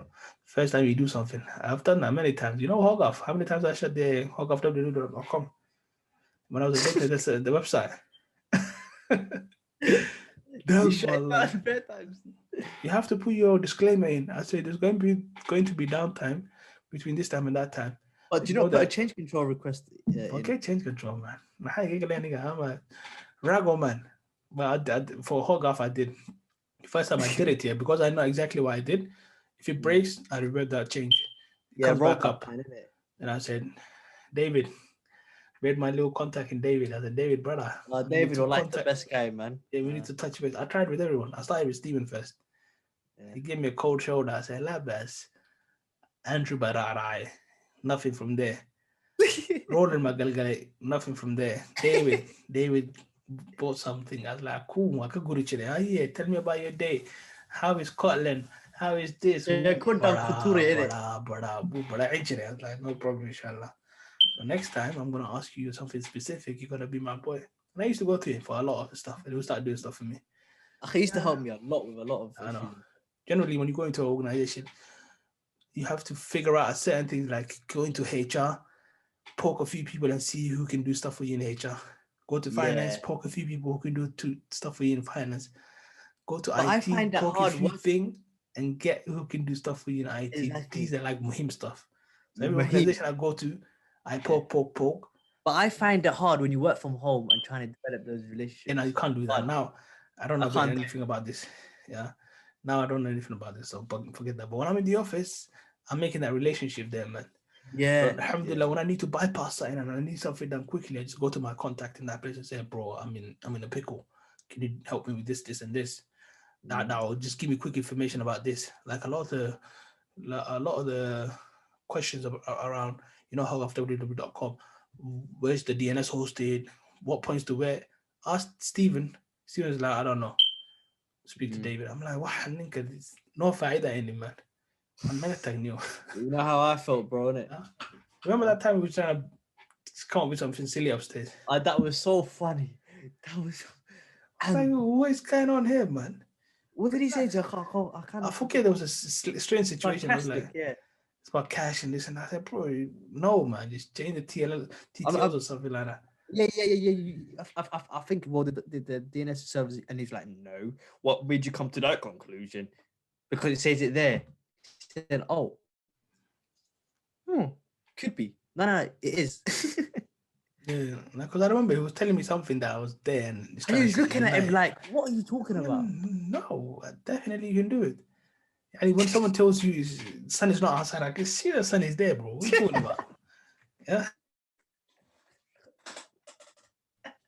It was that kind of a conversation, man. Reaction, yeah. Yeah. Because I remember David was like, yeah, David started siding with me. I was like, yeah, whatever. But anyways, we diverted too much from We it, man. diverted too much, and I think Way we too take much, bro. too much time. Yeah. Bro, it's been a long podcast as well. But Yeah, we can always just come back to what our journey was all like. But one thing before we go, I'm not going to leave this one alone. You need to tell me about your little stint that you had. I'm going to let you introduce it, but my little what? the little stint and the little blip that you had in in your career before you started IT and started university. Acting. I just found that out today, yes. You All right, just told me start that taking out our of the blue notes today. and I was stuff. like, wow. Yeah, man. Before I started IT, or before. Is this after Clark's? So you're working in Clark's? Yeah. I was going to I think because I had one show that I'd done at school once, and then that's when I started liking acting. Started liking acting. Wow. Okay. And then I went to drama classes once or twice a week.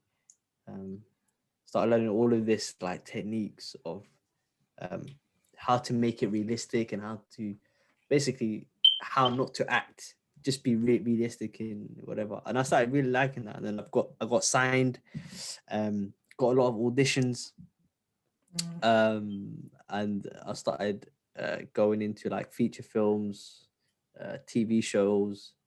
But the thing was, it was my passion sort of thing, isn't it?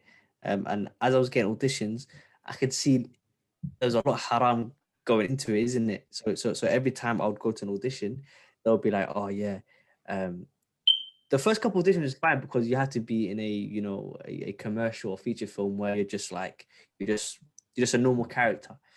But the big main characters, I would be, you have to basically kiss this girl, right? Kissing, subhanAllah, I can't kiss a girl. I said, well, this is against my religion. Yeah. And the producer's like, yeah, but it's just a peck on the kiss, just a peck on the lips. I said, yeah, but I'm not allowed to do that. It's impermissible. I cannot do that. Man, why are you making it a big deal? Yeah. And this is paying like what, 20 grand for 2 months of work at that point. And then I prayed to after istikhara, but ya Allah, if this is a path for me, please make it easy for me. If it's not, then make it hard for me. Like put a lot of obstacles in it. And I was ignoring the signs. Each time I get an audition, the signs are getting bigger and bigger and bigger. So the first one was, kissing.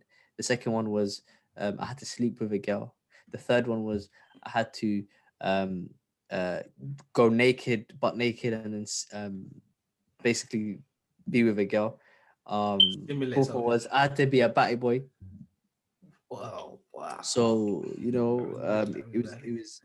was a very, very difficult moment in my life. And then I just said, Allah, I'm going to give out for your sake, because whatever Allah wants for me is only goodness.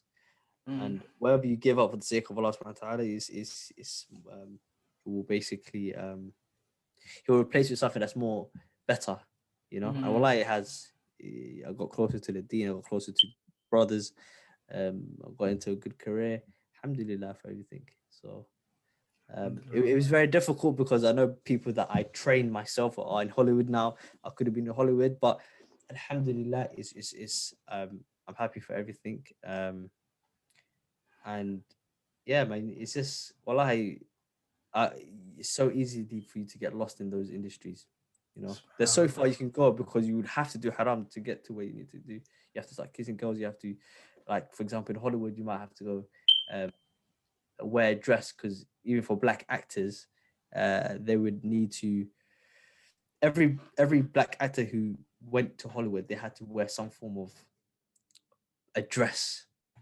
Of acting like a feminine manner. So feminine or become a female character. Or exactly. It's self-deprecation that you have to do to go through those roles, and there's a lot of like fitna even in those instances, So I just find it crazy, subhanAllah. For cutting you off, I just find it crazy that you were actually in that world. Yeah. I just found that out today after how long I've known you. I would have been like, this is crazy, man. Yeah, bro, it's one of the key stories, isn't it? La ilaha illallah. That's madness, man. That's madness. Subhanallah. But alhamdulillah, the path that you're taking is the correct path. Whatever you leave for Allah, or whatever you do for the sake of Allah, it's with Allah. It's in the Allah. Until the day of Qiyamah, inshallah, and we hope that He puts this on good skills, because acting is what? It's out there, man. It's just literally out there. The facade that generally you have to do in the industry is too much facade. The industry is based upon batil to begin with. Waste of time, wasting other people's time by acting, and just entertainment generally. Like what? Entertainment industry, musical instruments, taking pictures, blah blah blah. There's too many things. Just too many variables. The list is endless, man. The list is endless. But boy, subhanallah, that's crazy, man. That's crazy. But that blew my mind today. I was like, what? I know, man. I'm guessing over time there'll be a lot of things that will blow each other's minds. Yeah, man. Yeah, there's so much time. Because you've gone through like a journey from Hajj yourself. And I've gone through a journey myself, and just exploring these. Some of my stories that I've been through, people be like, I never knew about this.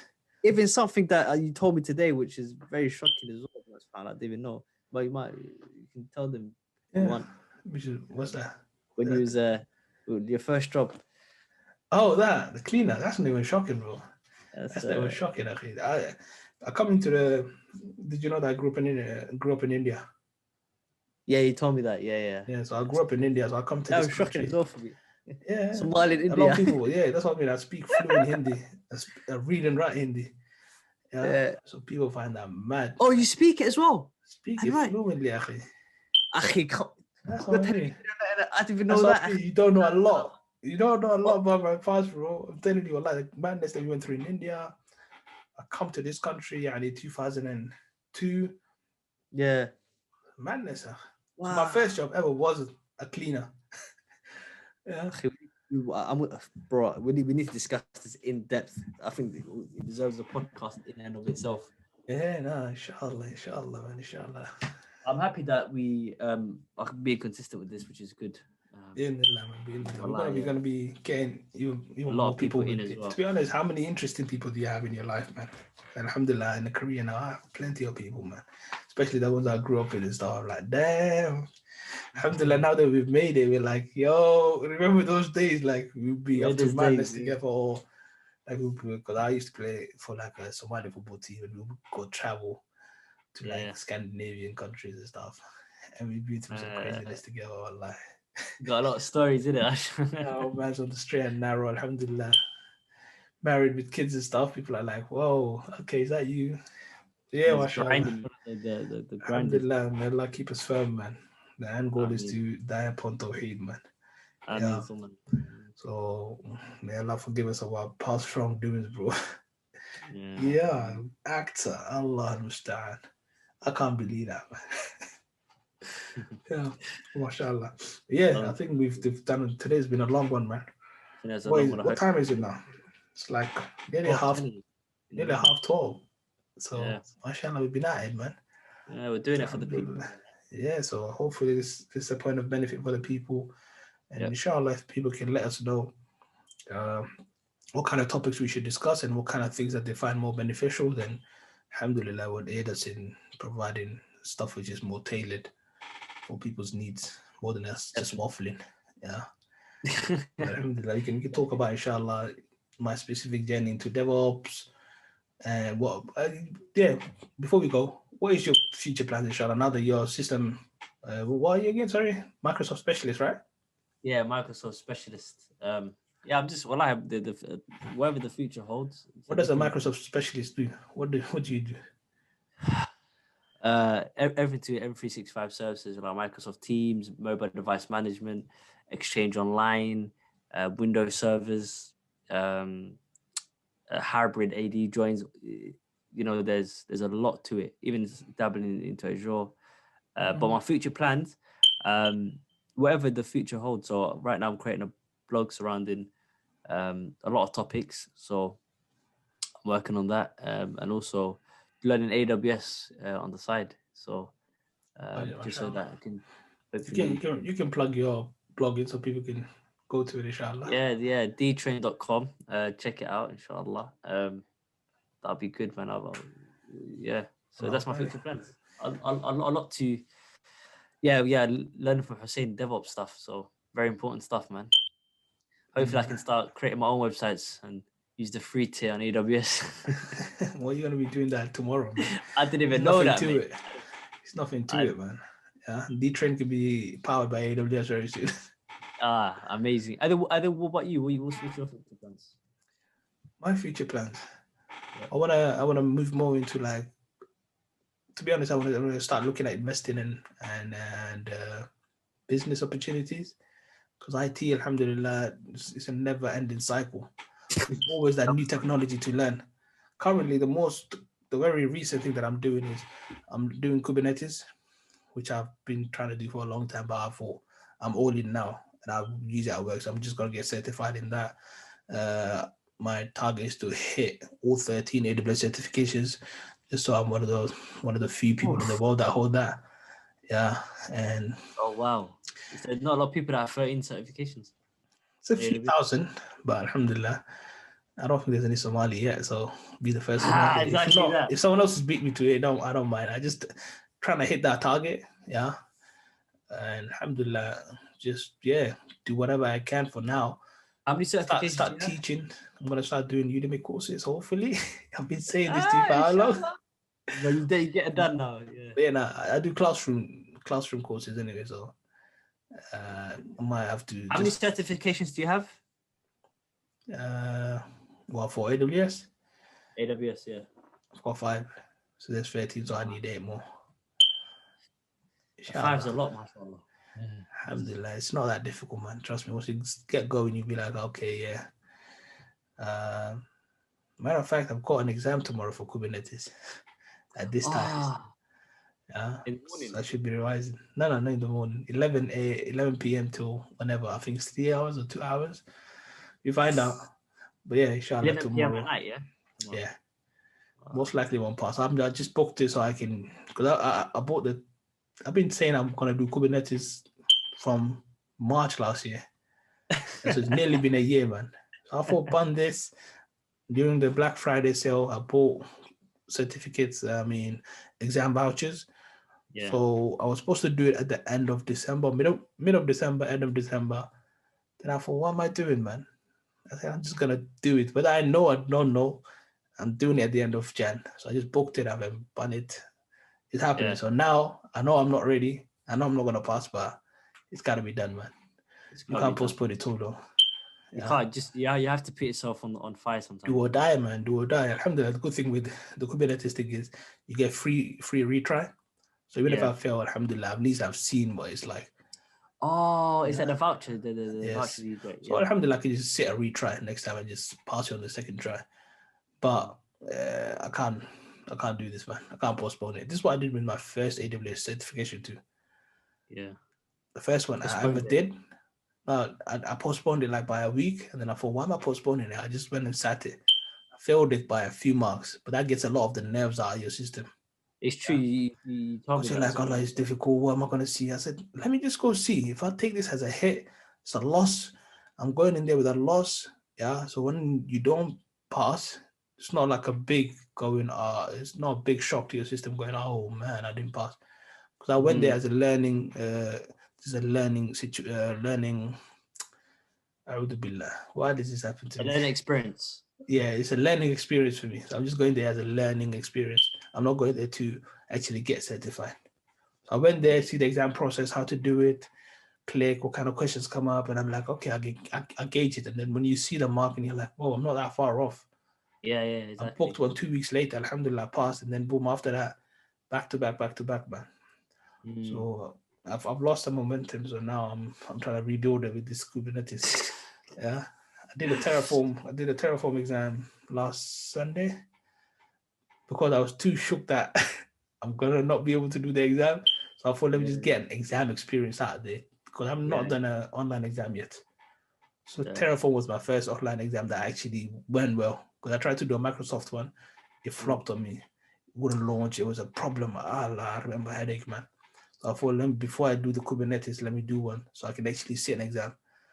And the first half an hour was flopping, man. I was like, wow, what it's not connecting. People, things are not It's not the happening. bigger picture's not coming together. Yeah, Yeah, yeah, it wasn't the exam, the experience itself. That you have to do a piece of software that launches.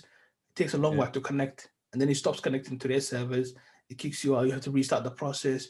You have to do photo identification of yourself. You give them a photo ID, then you take a picture of yourself. Oh, You it's take a long, isn't video it? of the Yeah. room. There's no one next to you. There's nothing on the floor. Oh yeah, I remember Wow, that. so Yeah. then Allah is Oh. headache, man. So I Yeah, when thought you're doing it that's from it. home, innit? Yeah, so I did that, alhamdulillah, and then I wasn't willing to pass because it was like a £50 exam. I know Mm. £50 could be a lot for some people, but I thought uh, I'm happy enough that if I lose £50, Yeah, then it's not too much. I'd rather not be able to do this for my big exam, which is the Kubernetes yeah, administrator exam. So I thought, let me book one in, just go through the process. Alhamdulillah, I did that surprisingly because I know Kubernetes Terraform. I thought I was like, oh, I didn't expect it to us because I didn't revise at all, nothing. Just when I did the exam. All right, alhamdulillah, good it's to not so hard, validate man. that now. Mm. Yeah, and then alhamdulillah, now Kubernetes tomorrow is a learning experience again. Do or die, yeah? Yeah, Do or should do or die, bro. I had plenty of opportunity to postpone, but for this, yeah. it's do or die. Well, I'm just that's the gonna way die. forward, bro. That's Yeah, the way forward, bro. alhamdulillah. Right now, alhamdulillah, it was a good chat, akhi. Good chat, I'm enjoying this, man, and I hope it becomes. Getting into the momentum. Yeah, alhamdulillah, I've got a proper setup now, as you can see. I know, looking Yeah, sharp, man. inshallah, soon come. It's gonna be much bigger and better things to do. In Allah ta'ala. Barakallah And feekum. on that note, wa alaikum salam wa rahmatullahi wa barakatuh.